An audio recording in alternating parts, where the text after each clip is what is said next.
different input vectors on the left give us a bunch of different input vectors on the right, but they all have something in common. Namely, for this particular matrix, all of the output vectors lie along the same straight line in the codomain. So, our first definition is that the column space, which is also known as the range, column space of a matrix A, it's the set of every possible vector B in my codomain such that I can produce B by applying A to some vector x from my domain. So B is equal to AX for some x.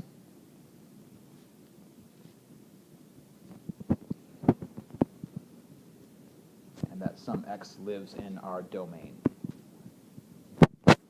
So it's also the same thing as the range of the linear transformation T. And range here means the same thing that it means in pre-calculus and calculus when you're talking about functions, right? You talk about domain and range, where the range is the set of all values that that function takes on. Same thing here. The range of this linear transformation, or the column space of the matrix that represents it, is the set of all vectors that we can obtain by applying A to something, by multiplying A by something. So it's everywhere we can get to in the codomain by applying our linear transformation to elements. It also happens to be,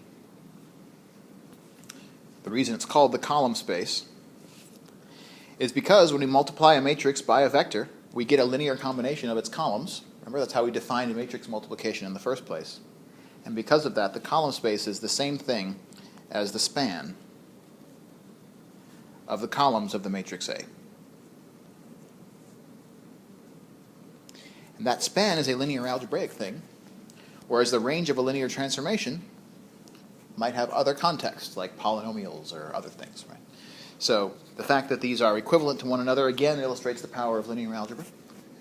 So the column space, we can just say, is everything that we can produce by applying A to something. So in this particular example, that column space is not very big. It's just all of the points that lie along this common line. And if I check this little checkbox, we get that illustration over there on the right. Meanwhile, the second thing that we're interested in is the null space. And the null space, which we also call the kernel, that lives as a subset. Turns out it's actually a subspace. So is the column space, by the way. It's a subspace of the domain. So the kernel of our linear transformation, which is the same thing as what we call the null space, sometimes written as two words, but I've also seen it written as one word very often, the null space of the matrix A. And this is defined to be the set of all vectors x, which live in our domain now, that have the property that when we apply the transformation T, or equivalently, when we multiply by the matrix A, the result is the zero vector.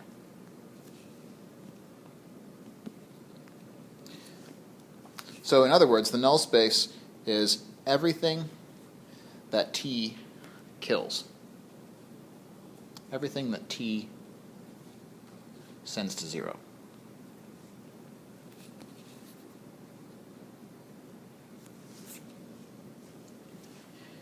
And in this diagram, that's illustrated here by this faint line here going through the origin, the null space, over here on the left. So if I want to play around with that a little bit, let me see if I can do this carefully. If I end up getting a vector inside of that null space, kind of hard to do here exactly. If I get a vector that's actually in that null space, then the image of that vector is the zero vector. There we go. So there's a vector that lies exactly, I had it and I lost it. Well, that's really close. If I pick a vector from the null space, then its image is going to be the zero vector over in the codomain. And keep in mind that we've secretly talked about some of this stuff already in chapters 1 and 2.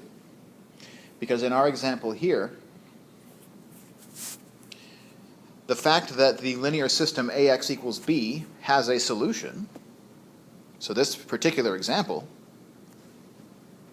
with the A, the X, and the B that are illustrated here, AX equals B is consistent only when what?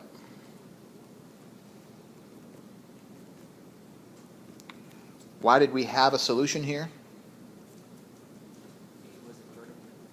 Actually, this A is not invertible. So what has to be true in order for us to get a solution of this equation? This B has to belong to the column space. The B had to lie along this line.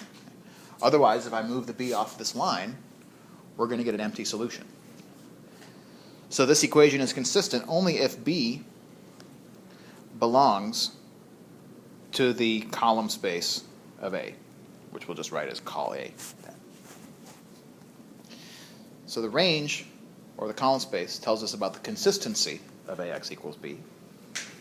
Now, what about the uniqueness of solutions? Looking at the picture here, how many solutions does this particular AX equals B have? We have an infinite solution set. Everything along this purple line here, all of those points are all solutions of the same AX equals B here. So it had infinitely many solutions. So the solutions to AX equals B are unique only when what happens?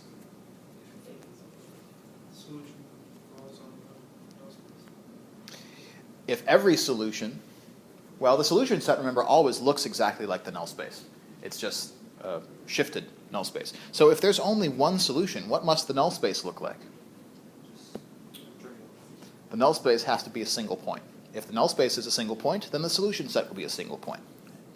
So if the null space of A is trivial, and the null space always has the zero vector in it, but when it has nothing else, then we get a unique solution. So this is the sense in which we've already talked about the column space and the null space a little bit. We didn't use those words, but when we talked about the consistency of an equation, we were really talking about whether or not the right-hand side, B, belonged to the column space of the matrix or not. If B belongs to the column space, then we can solve AX equals B by definition, because the column space consists of all the B's that are equal to some AX. And at the same time, when we were talking about uniqueness of solutions, we were really asking whether the homogeneous equation has only the trivial solution, or whether the homogeneous equation had a non-trivial solution. But the homogeneous equation was exactly AX equals 0. And the solutions to AX equals 0 are exactly what we mean by the null space. That's another way of thinking about the null space, is it's the set of all solutions of the homogeneous equation. Homogeneous equation. Okay. I got kind of cut off there. So if the homogeneous equation has a unique solution, then every other AX equals B also has a unique solution. And the null space consists only of the zero vector. But if there's anything else in our null space at all, as there is in this example, because our null space is the entirety of this line, if there's anything else in our null space at all, then there is going to be multiple things in our solution set, and so our solution is not unique. So this is how all of that ties in.